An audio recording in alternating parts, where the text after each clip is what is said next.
आदमी मरता क्यों है, जन्म लेता क्यों है, ये तारे क्यों हैं, ये टिमटिमाते क्यों हैं, यहाँ हवा है दूसरे जगह हवा क्यों नहीं है, चांद पे हवा क्यों नहीं है, इतने सारे जो ग्रह पृथ्वी के, अब पृथ्वी सूरज के चारों तरफ घूमती है, क्यों घूमती है, पृथ्वी के चारों तरफ चांद घूमता है, क्यों घूमता है भाई, क्या रुक जाओ क्या हो जाएगा, और रुक जाएगा तो फिर क्या होगा, पृथ्वी अगर अपने अक्ष पे नाच रही है, नहीं नाचती तो क्या हो जाता।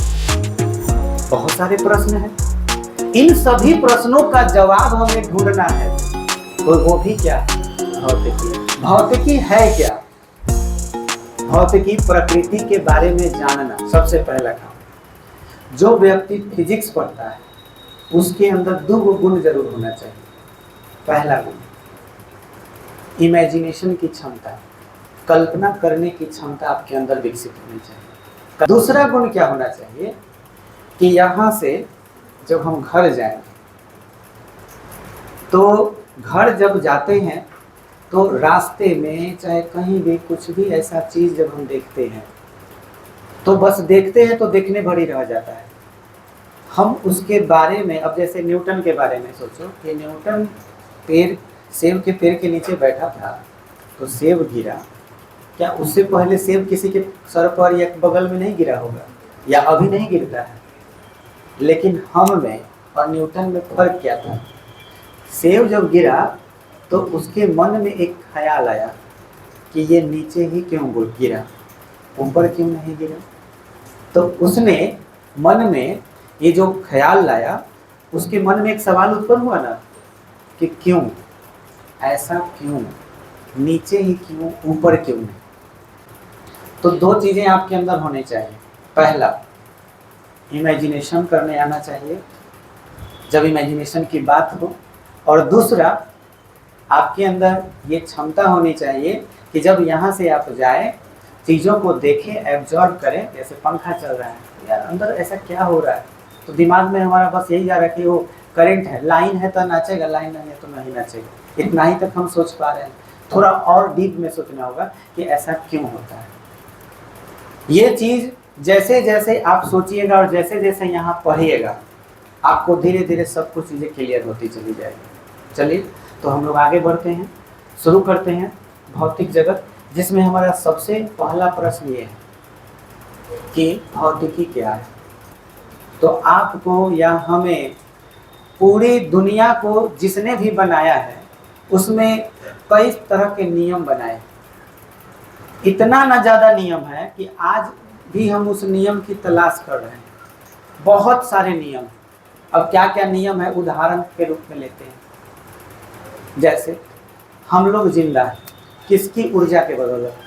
हम लोग धरती पर, अगर आपसे हम पूछ दें कि हम लोग जीवित हैं किसकी ऊर्जा के वजह से, यस आंसर है सूरज की ऊर्जा की वजह से। सूर्य का प्रकाश धरती पे आया। जब सूरज का प्रकाश धरती पर आया तो धरती पर जो हरे पेड़ पौधे हैं उसने अपना भोजन किसके वजह से बनाया, तो सूरज की ऊर्जा के बदौलत। सूरज की ऊर्जा पेड़ पौधों में पाए जाने वाले फलों में पाया गया, जो उसे साग सब्जी हम लेते हैं उसमें पाया गया। तो उसमें जो भी ऊर्जा मौजूद है वो तो सूरज की ऊर्जा है। वो ऊर्जा यानी कि वो फल या वो सब्जी जो हम खाते हैं वो ऊर्जा फिर हमारे शरीर में आया। तो कहीं ना कहीं सूरज की ऊर्जा है तभी हम में ऊर्जा है, तो उसके बदौलत हम जिंदा हैं। ऐसे लॉजिकली हम लोगों ने बात किया। लेकिन नियम देखो कितना अजीब अजीब नियम है। जो जन्म लिया उसे एक दिन मरना है। अच्छा रहता, कोई ऐसा तरीका रहता, कोई ऐसा मशीन रहता या कोई ऐसा दवा रहता कि एगो टैबलेट खा लेते 1000 साल जिंदा रहते। ऐसा कोई है नहीं। प्रकृति ने अजीब सा नियम बनाया है कि मतलब जो जन्म लिया है उसे एक दिन मरना है। अभी तक इसके बारे में हमको ये नहीं पता कि क्या इसका भी कोई इलाज है, नहीं पता। नियम है। और नियम मतलब जो कुछ भी हो रहा है हमारे नेचर में, सब में एक नियम जरूर है। अगर हम आग पर कोई चीज रखते हैं तो वो ठंडा होना शुरू होता है कि गर्म होना। क्या कभी ऐसा हो सकता है कि आग पर कोई चीज रखे और वो ठंडा हो जाए? अभी तक तो यही है कि वो गर्म ही होता है। तो ये भी प्रकृति का ही नियम मान लो। कोई चीज गर्म हो रहा है तो उसके पीछे रीजन क्या है, कोई चीज ठंडा हो रहा है तो उसके पीछे। अब कौवा है, कौवा का रंग कैसा होता है? काला। उजला कौवा देखे हो? नहीं देखे। इसलिए क्योंकि कौवा काला तब तक है जब तक हम उजला देख नहीं लेते। ये भी तो संभावना है। अभी तक हम लोग काला ही कौवा देखे, क्या पता कभी उजला कौवा दिखाई दे तो कहेंगे ना कि दोनों होता है। तो हम आपको जितना भी बात बता रहे हैं, नेचर में जितनी भी घटनाएं, अब आपको कोई मार दिया या ठेस लग गया तो आपको अच्छा लगेगा, आप हंसिएगा, क्या कीजिएगा? हंसिएगा। मान लीजिए कि यहाँ से जा रहे हैं, गिर गए नीचे, चोट लग गया, तो उस वक्त आपको हंसना चाहिए या चिल्लाना चाहिए? क्या कैसा बिहेवियर होता है आपका? हंसने वाला। अरे वाह, आज बहुत अच्छा चोट लगा, तो गोड़ में इतना अच्छा चोट लगा कि बहुत मजा आया, इस टाइप का होता है क्या? आपका नेचर कुछ अलग होता है। वो बिहेवियर जो आपके अंदर है, चाह करके भी आप नहीं चेंज कर सकते। आपको चोट लग भी जाए तो लगने के बाद मुस्कुराने का नाटक कर सकते हैं। अब जैसे मारने पर दर्द होगा, ये भी चीज प्रकृति के नियम में ही हम मान सकते हैं कि प्रकृति का नियम देखो, खेल देखो कितना। अब प्रकृति के लिए क्या, दुनिया में जितना भी कुछ घटना घटित हो रहा है, आप जब एब्जॉर्ब करना शुरू कर दीजिएगा ना, तो आपको पता चलेगा कि जो कुछ हो रहा है सब कहीं ना कहीं किसी नियम से बंधा हुआ है, और उन्हीं नियमों के बारे में हम लोग को पढ़ना है। असल में हम क्या पढ़ते हैं कि 3 चीज पढ़ते हैं, 3 चीज। पहला, कौन है जो हमको बनाए, उसके बारे में। इस दुनिया को किसने बनाया, आज भी हम तलाश कर रहे हैं। हम लोग भले ही कह देते हैं शंकर भगवान, कृष्ण भगवान, अलग अलग नाम ले लेते हैं, उन्हीं लोगों ने बनाया, लेकिन कोई देखा है उनको? कोई नहीं देखा।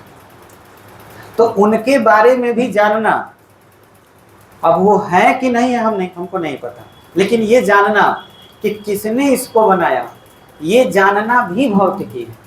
और दूसरा कि उन्होंने जो नियम बनाया, जो भी नियम बनाया, आदमी मरता क्यों है, जन्म लेता क्यों है, ये तारे क्यों हैं, ये टिमटिमाते क्यों हैं, यहाँ हवा है दूसरी जगह हवा क्यों नहीं है, चांद पे हवा क्यों नहीं है, इतने सारे जो ग्रह पृथ्वी सूरज के चारों तरफ घूमती है, क्यों घूमती है, पृथ्वी के चारों तरफ चांद घूमता है, क्यों घूमता है भाई? क्या जुड़े, रुक जाओ, क्या हो जाएगा? और रुक जाएगा तो फिर क्या होगा? पृथ्वी अगर अपने अक्ष पे नाच रही है, नहीं नाचती तो क्या हो जाता? बहुत सारे प्रश्न हैं। इन सभी प्रश्नों का जवाब हमें ढूंढना है, तो वो भी क्या है? भौतिकी। भौतिकी है क्या? भौतिकी प्रकृति के बारे में जानना, ये भी भौतिकी है। इसके अलावा प्रकृति ने जितने भी नियम बनाए हैं इस ब्रह्मांड में, उस नियम को जानना भी क्या है? भौतिकी है। और एक और बात कि जितने भी वस्तु बनाए हैं, जितना भी वस्तु बनाए, उस वस्तु के बारे में भी जानना क्या है? भौतिकी है। तो भौतिकी समझ में आ गया कि भौतिकी क्या है। तो फर्स्ट आपसे कोई क्वेश्चन पूछता है आज के बाद, आज का क्लास इसी पर है कि भौतिकी क्या है, तो आपको बोलना क्या है? प्रकृति और प्रकृति में पाई जाने वाले वस्तु और प्रकृति द्वारा बनाए गए नियम। 3 बात बोले हैं ना। प्रकृति का अध्ययन, पहला अध्ययन किसका? प्रकृति का अध्ययन, यानी नेचर का स्टडी, प्रकृति का अध्ययन। दूसरा, प्रकृति में पाई जाने वाली वस्तु। वस्तु का मतलब खाली हम ही लोग नहीं, तारा हो गया, सूर्य हो गया, चांद हो गया, शनि ग्रह हो गया, जितने भी ग्रह या जितना भी चीज है सब वस्तु में आएगा। तो प्रकृति का अध्ययन, प्रकृति में पाए जाने वाले वस्तु का अध्ययन और प्रकृति द्वारा बनाए गए नियमों का अध्ययन क्या कहलाता है? भौतिकी कहलाता है। बोलो, क्लियर हो गया? कितने लोग बता सकते हैं कि भौतिकी क्या है? यस, बताइए। प्रकृति का अध्ययन, प्रकृति में बनाए गए नियमों का अध्ययन, प्रकृति द्वारा बनाए गए, नियमों का अध्ययन, प्रकृति द्वारा बनाए गए वस्तुओं का अध्ययन, प्रकृति द्वारा बनाए गए वस्तुओं का। अच्छा, चलिए ठीक है। प्रकृति में पाई जाने वाले वस्तु भी बोल सकते हैं, ठीक है। क्या कहलाता है? भौतिकी कहलाता है। चलिए बहुत बढ़िया। अब आते हैं कि अब प्रकृति और प्रकृति में पाई जाने वाली वस्तु और इन नियमों का अध्ययन करेंगे कैसे। इसे करने के लिए हमें क्या करना पड़ेगा, तो हमें एब्जॉर्ब करना होगा कि हमारी दुनिया किस चीज़ से बनी हुई है। पहले इस पर ध्यान देना, चाहे तुम हो या हम या दुनिया में कोई भी चीज़ जो हमें दिख रहा है वो सब किस चीज़ से बना हुआ है, इस पर बात करते हैं। तो हमने कैटेगरी वाइज बांट दिया। देखो, प्रकृति में जितनी भी चीज़ें हैं उसमें एक कॉमन बात देखने को मिला कि उसमें वजन रहता है, यानी कि बोले तो द्रव्यमान। अब द्रव्यमान जो शब्द हम लिखे हुए हैं इसका मतलब आपको फील होना चाहिए कि इसका मतलब क्या हुआ। जैसे मैं अगर बोलूं कि यहाँ पे एक टूल रखा हुआ है, क्या इसमें द्रव्यमान है? तो बिल्कुल है। अच्छा, कोई ऐसा चीज यहाँ बताइए जिसमें द्रव्यमान नहीं है? यहाँ पे एक ऐसा चीज है जिसमें बिल्कुल वजन नहीं है? प्रकाश आपके सामने है, कितना सारा प्रकाश है। क्या इस प्रकाश में वजन है? अगर इसमें ज्यादा वजन होता प्रकाश तो अवल हम दबा रहे रहते प्रकाश। क्या ऐसा होता है कि किसी पे टॉर्च मारो तो ढूंढा जाए, लेकिन उन्हें ढेला चला के मारेंगे तो बहुत अच्छा फील होगा उसको, है? क्योंकि ढेला में क्या है? तब अब समझ में आ रहा होगा कि द्रव्यमान से क्या हो सकता है। द्रव्यमान का यूज हम अगर चला करके मारने के लिए करेंगे तो चोट लगेगा, लेकिन जिसमें द्रव्यमान नहीं हो उससे चला के मारेंगे तो कुछ होगा नहीं। तो एक बात तो तय हो गया कि अगर मुझे ये पहचानना हो कि कोई वस्तु है ना, कोई वस्तु में द्रव्यमान है कि नहीं है, तो उसके लिए आप ये बात समझ गए कि उसको चला के मारिएगा, उठा लीजिएगा, उसमें है ना भार होगा, तो वो भाई उसमें हम उसको बोल सकते हैं, उसको नाम दे दिए हम लोगों ने। क्या नाम दे दिया है? पदार्थ। तो दुनिया में आपको जितना भी चीज नजर आ रहा है, चेक करना हो कि वो पदार्थ है कि नहीं, तो कैसे चेक कीजिएगा? सिर्फ ये देख लीजिए कि उसमें द्रव्यमान है कि नहीं। अगर है तो वो क्या है? अब प्रश्न है मेरा, कुछ आप लोग बताते जाइए। कुर्सी आदमी पदार्थ है ना? हवा, हवा पदार्थ है कि नहीं है? कैसे? उसमें भी वजन होता है। चेक कैसे करोगे? बैलून में भर दो, मान लो कि बैलून पहले 2 ग्राम के, हवा भर के जो थे तो 3 ग्राम का हो गया, इसका मतलब हवा 1 ग्राम तो हुआ ना। अब कोई पूछ दे कि ऐसा चीज बताओ जिसमें द्रव्यमान नहीं है, तो अभी अभी बताएं, प्रकाश। अब बताओ क्या प्रकाश पदार्थ है? तो प्रकाश पदार्थ तो नहीं है, तो कुछ और है। अब इसका नाम क्या रखा जाए? तो इसको हमने नाम दिया ऊर्जा। बात बुझाया? पंखा बंद कर दिया जाए तो आपको कैसा फील होगा? गर्मी। गर्मी जो फील हो रहा है वो यहाँ है, आपके अगल बगल है, मौजूद है, सटल है एकदम पूरा देह में। बस खाली पंखा बंद हुआ कि असर शुरू। तब गर्मी क्या है? वो आपके आसपास है, आपके शरीर के भीतर है, बाहर है, सब है, लेकिन वो जगह नहीं छेक रहा है, लेकिन अपना असर दिखा रहा है। तो गर्मी किस कैटेगरी में आ गया? क्या गर्मी पदार्थ कहला सकता है? नहीं। क्लियर हो गया? ठंडी ऊर्जा है। तो हमें ये बांटने आना चाहिए कि जिस चीज को हम आज के बाद देखें तो मुझे कैटेगरी वाइज बांटने आ जाए कि ये पदार्थ है, ये ऊर्जा है। तो जनरली लगभग जितना भी चीज देखते हैं वो सब क्या है? पदार्थ ही है। अब ऊर्जा जो है इसको आप अच्छी तरह समझ सकते हैं। ऊर्जा हमें कभी दिख नहीं सकता है, लेकिन वो होता तो जरूर। ठंडी महसूस करते हो मतलब ऊर्जा है, गर्मी महसूस करते हो मतलब ऊर्जा है, प्रकाश है तो मतलब ऊर्जा है। बोलिए, क्लियर हो गया? अब इन दोनों को छोड़ के कल्पना करो। मैंने बोला है ना कि इमेजिनेशन क्षमता होनी चाहिए। थोड़ा सोचो, ब्रेन लगाओ कि इन दोनों के अलावा कुछ नया चीज देखे हो कि नहीं आज तक अपने लाइफ में, जो इन दोनों से अलग, एकदम बिल्कुल अलग। ऐसा कोई चीज जिसमें द्रव्यमान नहीं हो। अगर द्रव्यमान नहीं होगा तो ऊर्जा हो जाएगी। या ऐसा कोई चीज जो दिखाई नहीं दे दिखाई नहीं दे फिर भी परछाई, परछाई क्या हो सकता है? दोनों में से कैटेगरी में बांटो। बहुत अच्छा मतलब आपने सोचा। परछाई किस चीज में आ सकता है? ऊर्जा में या पदार्थ में? ऊर्जा, ऊर्जा कैसी? देखो कैटेगरी में बांटने हैं तो इसी दो में से कोई एक होगा, या तो वो ऊर्जा होगा नहीं तो क्या होगा। तो इंटरेस्टिंग बात, न्यूटन के अनुसार, न्यूटन कहते हैं कि ये दुनिया सिर्फ दो चीज़ों से बनी हुई है। चाहे तुम धरती का बात करो चाहे ब्रह्मांड का बात करो, दुनिया में कोई भी चीज देख लो तो दो ही चीज से बना है, पदार्थ से और ऊर्जा से, इसके अलावा कोई चीज नहीं। बात समझ में आया? तो अब हमें बताओ कि हम लोग पढ़ रहे थे क्या चीज, सवाल क्या था? अब भौतिकी क्या है? तो भौतिकी में हम लोगों का आंसर क्लियर हो गया कि भौतिकी जो है प्रकृति का अध्ययन है, प्रकृति में पाई जाने वाले वस्तु का अध्ययन है, और क्या प्रकृति में बनाए गए नियमों का भी अध्ययन। कौन सा अध्ययन तुमने अभी किया? अभी कौन सा अध्ययन किया? प्रकृति में पाई जाने वाली वस्तु, वस्तु के बारे में हमने जाना कि ये वस्तु जो है वो किस चीज से बना है? दो चीजों से, पदार्थ से और ऊर्जा से। फिर तुम सोच रहे हो सर पदार्थ में ऊर्जा कहाँ से आ गई? पदार्थ तो पदार्थ, क्या उसमें ऊर्जा होता है?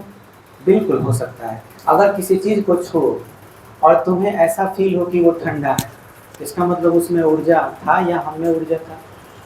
अगर कोई चीज छू रहे हो तुम्हें गर्मी फील हो रहा है, मतलब उसमें ऊर्जा था। यानी पदार्थ के ही भीतर ऊर्जा भी होता है। ऊर्जा ऐसा चीज है जो हर जगह होते हुए भी जगह नहीं छेड़ता, हर जगह है फिर भी जगह नहीं छेड़ता, और पदार्थ जगह छेड़ता है। ये फर्क हुआ, ये बोलो क्लियर हो गया? तो हम लोग इतना तो समझ गए वस्तु के बारे में। अब हम बात करते हैं कि भौतिकी की परिभाषा वास्तव में क्या होनी चाहिए। हमने अभी पढ़ा कि भौतिकी क्या है, तो प्रकृति का अध्ययन, प्रकृति में पाई जाने वाली वस्तु का अध्ययन और प्रकृति द्वारा बनाए गए नियमों का अध्ययन भौतिकी कहलाता है। लेकिन ये पूरा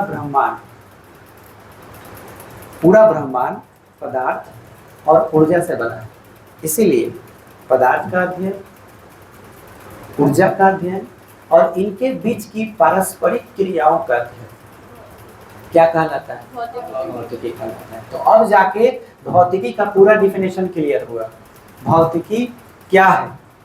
तो प्रकृति का अध्ययन, फिर प्रकृति में पाई जाने वाली वस्तुओं का अध्ययन और प्रकृति द्वारा बनाए गए नियमों का अध्ययन क्या कहलाता है? भौतिकी कहलाता है। लेकिन ये पूरा ब्रह्मांड या पूरे ब्रह्मांड की वस्तुएं पदार्थ और ऊर्जा से बनी हुई है, इसीलिए पदार्थ का अध्ययन, ऊर्जा का अध्ययन और इनके बीच की पारस्परिक क्रियाओं का अध्ययन क्या कहलाता है? भौतिकी कहलाता है। अब बोलिए क्लियर हो गया कि भौतिकी क्या है? तो इतना हम लोग लिखेंगे फिर आगे बढ़ेंगे, ठीक है? तो आप लोग ये चैप्टर का नाम लिख लीजिए पहले, भौतिक जगत।